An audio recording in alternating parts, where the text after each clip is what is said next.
March 6. இன்றைய வேத வாசிப்பு பகுதி என்னாகமம் 13ஆம் அதிகாரம். கர்த்தர் மோசேயை நோக்கி, நான் இஸ்ரவேல் புத்திரருக்கு கொடுக்கும் கானான் தேசத்தை சுற்றி பார்ப்பதற்கு நீ மனிதரை அனுப்பு. ஒவ்வொரு பிதாக்களின் கோத்திரத்திலும் ஒவ்வொரு பிரபு ஆகிய புருஷனை அனுப்ப வேண்டும் என்றார். மோசே கர்த்தருடைய வாக்கின்படியே அவர்களை பாரான் வனாந்தரத்திலிருந்து அனுப்பினான். அந்த மனிதர் யாவரும் இஸ்ரவேல் புத்திரரின் தலைவர்கள். அவர்களுடைய நாமங்களாவன: ரூபன் கோத்திரத்தில் சக்கூரின் குமாரன் சம்முவா, சிமியோன் கோத்திரத்தில் ஓரியின் குமாரன் சாப்பாத், யூதா கோத்திரத்தில் எப்புன்னேயின் குமாரன் காலேப், இசக்கார் கோத்திரத்தில் யோசேப்பின் குமாரன் ஈகால், எப்பிராயிம் கோத்திரத்தில் நூனின் குமாரன் ஓசேயா, பென்யமின் கோத்திரத்தில் ரப்புவின் குமாரன் பல்தி, செபுலோன் கோத்திரத்தில் சோதியின் குமாரன் காதியேல், யோசேப்பின் கோத்திரத்தை சேர்ந்த மனாசே கோத்திரத்தில் சூசின் குமாரன் காதி, தான் கோத்திரத்தில் கெமெல்லியின் குமாரன் அம்மியேல், ஆசேர் கோத்திரத்தில் மிகாவேலின் குமாரன் சேத்தூர், நப்தலி கோத்திரத்தில் ஒப்பேசியின் குமாரன் நாகபி, காத் கோத்திரத்தில் மாகியின் குமாரன் கூவேல். தேசத்தை சுற்றி பார்க்கும்படி மோசே அனுப்பின மனிதரின் நாமங்கள் இவைகளே. நூனின் குமாரனாகிய ஓசேயாவுக்கு யோசுவா என்று மோசே பெயரிட்டிருந்தான். அவர்களை மோசே கானான் தேசத்தை சுற்றி பார்க்கும்படி அனுப்புகையில் அவர்களை நோக்கி, நீங்கள் இப்படி தெற்கே போய் மலையில் ஏறி தேசம் எப்படிப்பட்டதென்றும் அங்கே குடியிருக்கிற ஜனங்கள் பலவான்களோ பலவீனர்களோ கொஞ்சம் பேரோ அநேகம் பேரோ என்றும் அவர்கள் குடியிருக்கிற தேசம் எப்படிப்பட்டது, அது நல்லதோ கெட்டதோ என்றும் அவர்கள் பட்டணங்கள் எப்படிப்பட்டதென்றும் அவர்கள் கூடாரங்களில் குடியிருக்கிறவர்களோ கோட்டைகளில் குடியிருக்கிறவர்களோ என்றும் நிலம் எப்படிப்பட்டது, அது வளப்பமானதோ இளப்பமானதோ என்றும் அதில் விருட்சங்கள் உண்டோ இல்லையோ என்றும் பாருங்கள். தைரியம் கொண்டிருந்து தேசத்தின் கனிகளிலே சிலவற்றை கொண்டு வாருங்கள் என்றான். அக்காலம் திராட்சை செடி முதற்பழம் பழுக்கிற காலமாயிருந்தது. அவர்கள் போய் சீன் வனாந்திரம் தொடங்கி ஆமாத்துக்கு போகிற வழியாகிய ரெகோப் மட்டும் தேசத்தை சுற்றி பார்த்து தெற்கேயும் சென்று எபிரோன் மட்டும் போனார்கள். அங்கே ஏனாக்கின் குமாரராகிய அகிமானும் சேசாயும் தல்மாயும் இருந்தார்கள். எபிரோன் எகிப்திலுள்ள சோவானுக்கு 7 வருஷத்திற்கு முன்னே கட்டப்பட்டது. பின்பு அவர்கள் எஸ்கோல் பள்ளத்தாக்கு மட்டும் போய் அங்கே ஒரே குலை உள்ள ஒரு திராட்சை கொடியை அறுத்தார்கள். அதை ஒரு தடியிலே 2 பேர் கட்டி தூக்கி கொண்டு வந்தார்கள். மாதளம் பழங்களிலும் அத்தி பழங்களிலும் சிலவற்றை கொண்டு வந்தார்கள். இஸ்ரவேல் புத்திரர் அங்கே அறுத்த திராட்சை குலையின் நிமித்தம் அவ்விடம் எஸ்கோல் பள்ளத்தாக்கு எண்ணப்பட்டது. அவர்கள் தேசத்தை சுற்றி பார்த்து 40 நாள் சென்ற பின்பு திரும்பினார்கள்.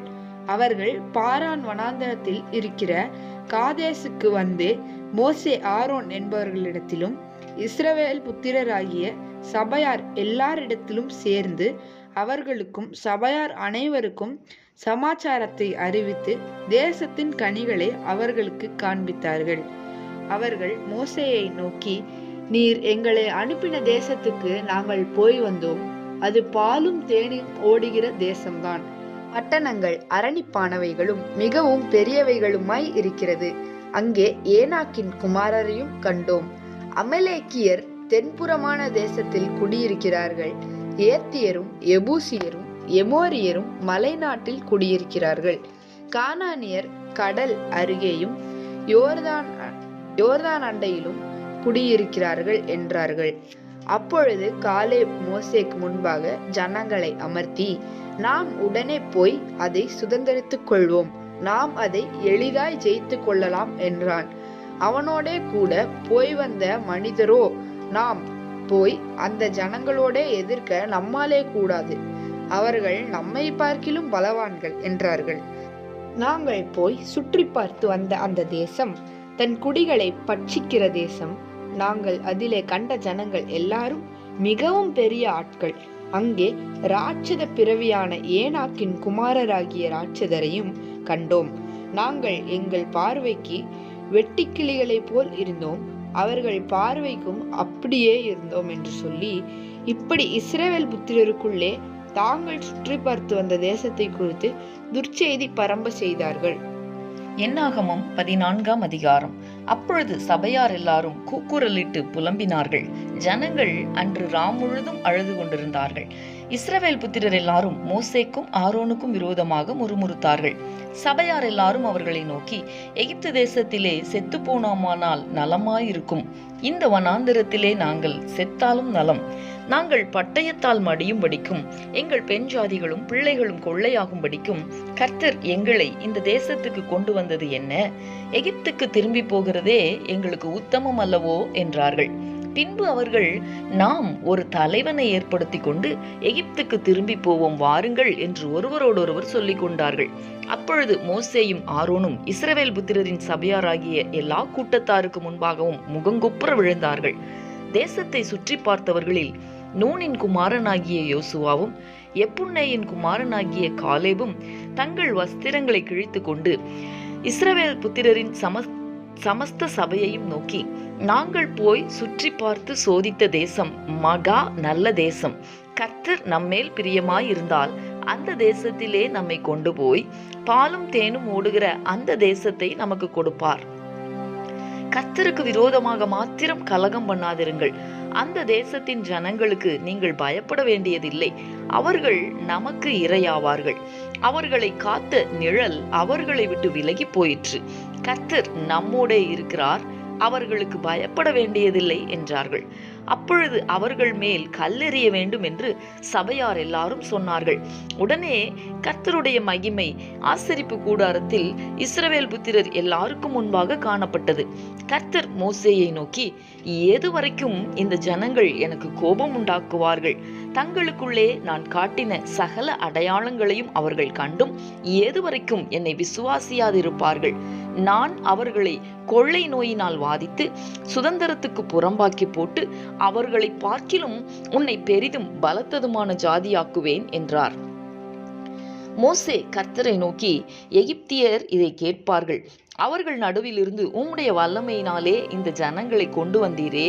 கர்த்தராகிய நீர் இந்த ஜனங்களின் நடுவே இருக்கிறதையும் கர்த்தராகிய நீர் முகமுகமாய் தரிசனமாகிறதையும் உம்முடைய மேகம் இவர்கள் மேல் நிற்கிறதையும் பகலில் மேகத்தூணிலும் இரவில் அக்கினி தூணிலும் நீர் இவர்களுக்கு முன் செல்லுகிறதையும் கேட்டிருக்கிறார்கள்.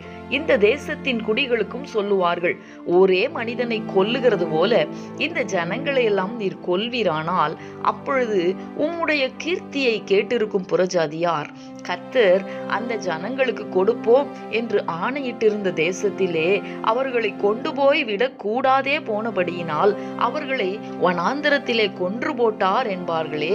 ஆகையால் கர்த்தர் நீடிய சாந்தமும் மிகுந்த கிருபையும் உள்ளவர் என்றும் அக்கிரமத்தையும் மீறுதலையும் மன்னிக்கிறவர் என்றும் குற்றமுள்ளவர்களை குற்றமற்றவர்களாக விடாமல் பிதாக்கள் செய்த அக்கிரமத்தை பிள்ளைகளிடத்தில் 3ஆம் 4ஆம் தலைமுறை மட்டும் விசாரிக்கிறவர் என்றும் நீர் சொல்லி இருக்கிறபடியே என் ஆண்டவருடைய வல்லமை பெரிதாய் விளங்குவதாக. உமது கிருபையினுடைய மகத்துவத்தின்படியேயும் எகிப்தை விட்டது முதல் இந்நாள் வரைக்கும் இந்த ஜனங்களுக்கு மன்னித்து வந்ததின்படியேயும் இந்த ஜனங்களின் அக்கிரமத்தை மன்னித்தருளும் என்றான். அப்பொழுது கர்த்தர், உன் வார்த்தையின்படியே மன்னித்தேன், பூமியெல்லாம் கர்த்தருடைய மகிமையினால் நிறைந்திருக்கும் என்று என்னுடைய ஜீவனை கொண்டு சொல்லுகிறேன். என் மகிமையையும் நான் எகிப்திலும் வனாந்தரத்திலும் செய்த என் அடையாளங்களையும் கண்டிருந்தும் என் சத்தத்துக்கு செவிகொடாமல் இதனோடே 10 முறை என்னை பரீட்சை பார்த்த மனிதரில் ஒருவரும் அவர்கள் பிதாக்களுக்கு நான் ஆணையிட்டு கொடுத்த தேசத்தை காண மாட்டார்கள். எனக்கு கோபம் உண்டாக்கினவர்களில் ஒருவரும் அதை காண மாட்டார்கள். என்னுடைய தாசனாகிய காலேப் வேறே ஆவியை உடையவனாய் இருக்கிறபடியினாலும் உத்தமமாய் என்னை பின்பற்றி வந்தபடியினாலும் அவன் போய் வந்த தேசத்திலே அவனை சேர பண்ணுவேன். அவன் சந்ததியார் அதை சுதந்தரித்துக் கொள்ளுவார்கள். அமலேக்கியரும் கானானியரும் பள்ளத்தாக்கிலே குடியிருக்கிறபடியினால் நாளைக்கு நீங்கள் திரும்பி சிவந்த சமுத்திரத்துக்கு போகிற வழியாய் வனாந்தரத்துக்கு பிரயாணம் பண்ணுங்கள் என்றார். பின்னும் கர்த்தர் மோசேயையும் ஆரோனையும் நோக்கி, எனக்கு விரோதமாய் முறுமுறுக்கிற இந்த பொல்லாத சபையாரை எதுவரைக்கும் பொறுப்பேன்? இஸ்ரவேல் புத்திரர் எனக்கு விரோதமாய் முறுமுறுக்கிறதை கேட்டேன். நீ அவர்களோடே சொல்ல வேண்டியது என்னவென்றால், நீங்கள் என் செவிகள் கேட்க சொன்ன பிரகாரம் உங்களுக்கு செய்வேன் என்பதை என் ஜீவனை கொண்டு சொல்லுகிறேன் என்று கர்த்தர் உரைக்கிறார். இந்த வனாந்திரத்தில் உங்கள் பிரேதங்கள் விழும்.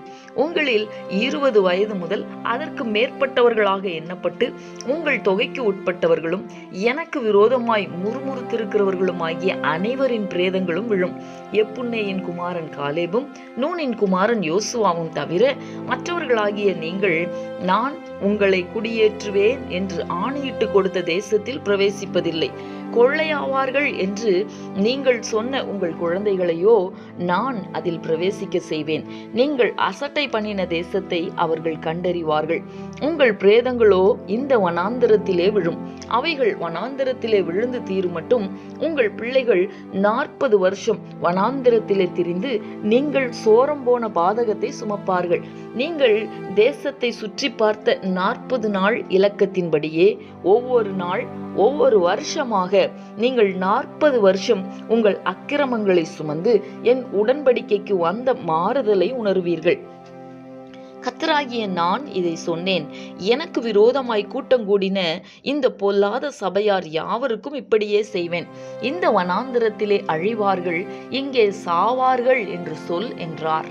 அந்த தேசத்தை சோதித்து பார்க்கும்படி மோசேயால் அனுப்பப்பட்டு திரும்பி அந்த தேசத்தை குறித்து துர்ச்செய்தி கொண்டு வந்து சபையார் எல்லாரும் அவனுக்கு விரோதமாய் முறுமுறுக்கும்படி அந்த துர்ச்செய்தியை சொன்னவர்களாகிய அந்த மனிதர் கர்த்தருடைய சந்நிதியில் வாதையினால் செத்தார்கள். தேசத்தை சுற்றி பார்க்க போன அந்த மனிதரில் நூனின் குமாரனாகிய யோசுவாவும் எப்புன்னேயின் குமாரனாகிய காலேபும் மாத்திரம் உயிரோடு இருந்தார்கள். மோசே இந்த வார்த்தைகளை இஸ்ரவேல் புத்திரர் அனைவரோடும் சொன்னபோது ஜனங்கள் மிகவும் துக்கித்தார்கள். அதிகாலமே அவர்கள் எழுந்திருந்து, நாங்கள் பாவம் செய்தோம், கர்த்தர் வாக்குத்தத்தம் பண்ணின இடத்துக்கு நாங்கள் போவோம் என்று சொல்லி மலையின் உச்சியில் ஏற துணிந்தார்கள். மோசே அவர்களை நோக்கி, நீங்கள் இப்படி கர்த்தரின் கட்டளையை மீறுகிறது என்ன? அது உங்களுக்கு வாய்க்காது. நீங்கள் உங்கள் சத்துருக்களுக்கு முன்பாக முறிய அடிக்கப்படாதபடிக்கு ஏறி போகாதிருங்கள். கர்த்தர் உங்கள் நடுவில் இரார். அமலேக்கியரும் கானானியரும் அங்கே உங்களுக்கு முன்னே இருக்கிறார்கள்.